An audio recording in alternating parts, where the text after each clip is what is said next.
नमस्कार nation one में आप सभी का बहुत स्वागत। आज हमारे साथ चर्चा करने के लिए जुड़े हैं हेलमेट मैन ऑफ इंडिया। जी हाँ, जिनका असली नाम है सर। बहुत बहुत स्वागत है। Thank you ma'am, thank you sir. सबसे पहले तो जानेंगे कि ऑफ इंडिया क्यों कहा जाता है। देखिए, हेलमेट मैन ऑफ इंडिया, अब जाहिर सी बात है कि आप सड़क पर लोगों की अगर जान बचाने के लिए कार्य कर रहे हैं, और बहुत लोग सुपरमैन है, स्पाइडरमैन है, और लोगों के जिस तरीके से मेरे हेलमेट देने की वजह से जो सड़कों पे जान बचने लगी, और उन्हें लगा कि नहीं, एक आज के समय में भगवान के रूप में कोई इस तरीके से कोई आ रहा है। क्योंकि जब लोगों को ये दिखता है कि अच्छा, अचानक से कोई पुलिस हमें चलान के लिए डराती है, वो चीजें, और ये व्यक्ति हेलमेट दे रहा है, तब से पब्लिक मुझे हेलमेट मैन के नाम से जानने लगा। और अब जैसा कि आपको पता है कि आप पूरे भारत में मेरा मिशन पहुंच चुका है, तो लोग मुझे हेलमेट मैन ऑफ इंडिया के नाम से जानते हैं। इसके पीछे ये है कि देखिए, सड़क पर आज भी हम चलते हैं और लोगों के पास हेलमेट ना लगाने के तमाम तरह बहाने होते हैं, और उनके पास बहाने वो पहले से फिट रहते हैं। लेकिन मुझे जब हेलमेट पहनाना होता है, तो मुझे पहनाने के लिए कोई बहाने नहीं होते हैं, बस ऑन द स्पॉट गलतियां दिख रही होती हैं, और उनके मैं मस्तक में हेलमेट पहना देता हूं, और उनसे यही कहता हूं कि मैं आपको अपना एक मित्र समझ रहा हूं। क्योंकि आज से मैं 2014 में 9 साल पहले मैंने अपने आप एक मित्र खो दिया था, और उसकी गलती कुछ भी नहीं थी, सिर्फ सड़क पे चलते वक्त हेलमेट नहीं पहना था और किसी गाड़ी ने टक्कर किया। तो इस तरीके से मैं किसी भी व्यक्ति के बारे में सोचता हूँ कि शायद मेरे दोस्त के मरने के बाद जो उसकी आत्मा, भले ही लोग कहते हैं कि वही भटकती रहती है, लेकिन मुझे लगता है कि जो जीवित आत्मा है, कम से कम उनको एक जो वो भटक चुके हैं नियमों के प्रति, वो उनको रास्ते पे लाना होता है। और इसलिए मैं चाहता हूं कि वो जीवित आत्मा से लोगों के बीच एक बार विचार करें कि कोई व्यक्ति सड़क पर बिना हेलमेट ना होने की वजह से जब उसकी जान चली जा रही है, और उनको ये पता चले कि एक व्यक्ति है जो मुझे हेलमेट ला करके दे रहा है, मुझे पहना रहा है, यानी कि मेरी सुरक्षा, यानी कि डायरेक्ट ये है कि परमेश्वर उन्हें चाह रहे हैं कि नहीं, एक तरीके से कि उनको बचाना चाह रहे हैं। तो मुझे ये पता है कि आज नहीं कल एक दिन आने वाला ऐसा समय होगा, जिन्हें जिन्हें वो उस दिन योद्धा बनेंगे, ताकि हमारे भारत की जो सड़कों पर जो अकाल मृत्यु जिस तरीके से हो रही है, वो कहीं ना कहीं भविष्य में जान बचाने के लिए भी कार्य करे। जी सर, जो आप ये हेलमेट लोगों को देते हैं वो निःशुल्क है या फिर इसके आप कुछ पैसे भी चार्ज करते हैं?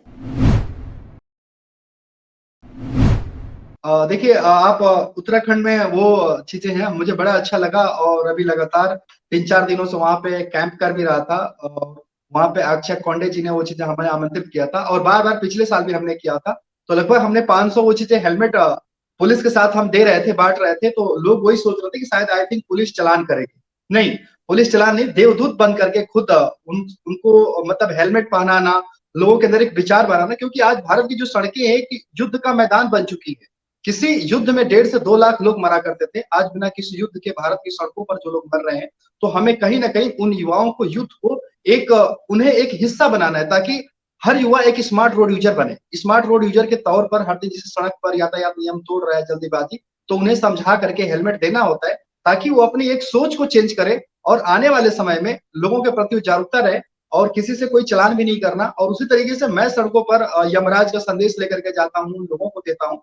और अभी तक भारत के 22 राज्यों में घूम घूमकर 56,000 से भी अधिक हेलमेट बांट चुका हूं, जो कि मेरा एक वर्ल्ड रिकॉर्ड है। जब आप लोगों को हेलमेट देते हैं तो उसमें लोगों के क्या रिएक्शंस निकल कर सामने आते हैं? हर इंसान के पास अपना अलग अलग थॉट्स होता है। बहुत लोग वो कहते हैं कि अच्छा, हेलमेट आप रियल में मुझे देने आए हैं। जब दे देते हैं, उनके पीछे वाले देख रहे होते हैं कि अरे, व्यक्ति को रियल में मिल गया, मैं भी चलो क्यों नहीं चलता हूँ। उनको अपनी समस्या बताता हूँ। जिस शहर में जाता हूँ, लोगों से आमंत्रित करता हूँ कि आप वैसे दोस्त को लेकर के आए जो आपका दोस्त बिना हेलमेट पहने सड़कों पर चलता है, क्योंकि मैंने अपना मित्र खो चुका हूं, ताकि उस दोस्त को सुरक्षित कर पाऊं। तो जब कोई वैसे अपने दोस्त को लेकर के आता है, तो सोचता है कि मैं भी हेलमेट पालूं हेलमेट मैन से, क्योंकि उनका बड़ा कार्य है। और मैं हेलमेट देने के पीछे कई सारे अलग अलग कैंपेन करता हूँ। लोगों से पुस्तकें लेकर भी हेलमेट देता हूँ, जो अपने मिशन के द्वारा, जो कि आज जो 56,000 लोगों को हेलमेट दिया हूं, उन पुस्तकों से 12 लाख से अधिक जरूरतमंद बच्चों तक जो पुस्तकें पहुंचाया हूं। आज कई जगहों पर लाइब्रेरियां भी बनवा चुका हूँ। मेरे बहुत सारे मिशन, क्योंकि 9 सालों में मैंने बहुत कुछ ये चीज किया हुआ है। तो तरह तरह किसी के बर्थडे पे भेज देना, किसी का भी बच्चों के जब रिजल्ट्स आते हैं, वो पुस्तक जरूरतमंद देते हैं, तो उनके घर पे कुरियर करवा देना, रक्षाबंधन पे। तो जब लोगों को देता हूँ तो बड़ा सरप्राइज होता है कि अच्छा, ये हेलमेट मैन जी ने ये हमें दिया। और अभी रिसेंटली आपने देखा होगा कि एक मेरा लखनऊ आगरा एक्सप्रेसवे पे एक वीडियो मेरा बहुत काफी तेजी से वायरल हुआ है। और मैं जब भी गाड़ी में चलता हूँ, मेरे गाड़ी में अक्सर हेलमेट पड़े रहते हैं, और मेरे गाड़ी के पीछे संदेश भी रहता है कि यमराज ने भेजा है बचाने के लिए ऊपर जगह नहीं है जाने के लिए, हेलमेट और सीट बेल्ट का प्रयोग करें।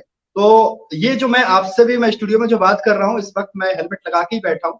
फ्लाइट में, मेट्रो में, कहीं भी सफर करता हूँ, मैं टू व्हीलर नहीं चलाता। ये सदैव मेरे मस्तक पर हेलमेट रहता है।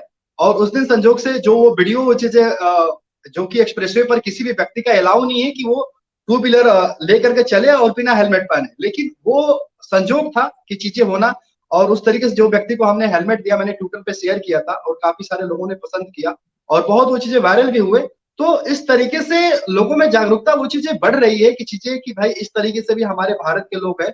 और रियल में हम जो एक बचाने के लिए पुलिस को लोग देखते हैं या उस तरीके से देखते हैं, लेकिन आम व्यक्ति भी इस तरीके से लोगों के जीवन के बारे में सोच रहा है, क्योंकि अपने भारत के लोगों को तो कहीं ना कहीं एक तरीके से देश के अंदर एक, क्योंकि हमारा परिवर्तन, भारत के अंदर एक बदलाव आए, ताकि आने वाली जो पीढ़ियां हैं हम उनको सुरक्षित करने के लिए एक लड़ाई लड़े। और उसके लिए भी हमने भारत सरकार से 4 साल के बच्चों के ऊपर जो हेलमेट का कानून पास करवाया हुआ है। और आपके चैनल के माध्यम से यही मैं कहना चाहूंगा कि जो लोग हैं अभी भी अपने बच्चों के स्कूल फीस, कॉलेज फीस सब कुछ भर रहे हैं, लेकिन भविष्य के लिए सड़कों पर जिस तरीके से दुर्घटना हो रही है, उसे एक हेलमेट जरूर दें, ताकि भविष्य में वो उसको पुलिस न कहने आए, हम जैसे हेलमेट मैन ऑफ इंडिया न बनाने आए, बल्कि ये खुद में एक हेलमेट मैन ऑफ इंडिया बने और भारत की समस्याओं के प्रति वो लड़ाई लड़े।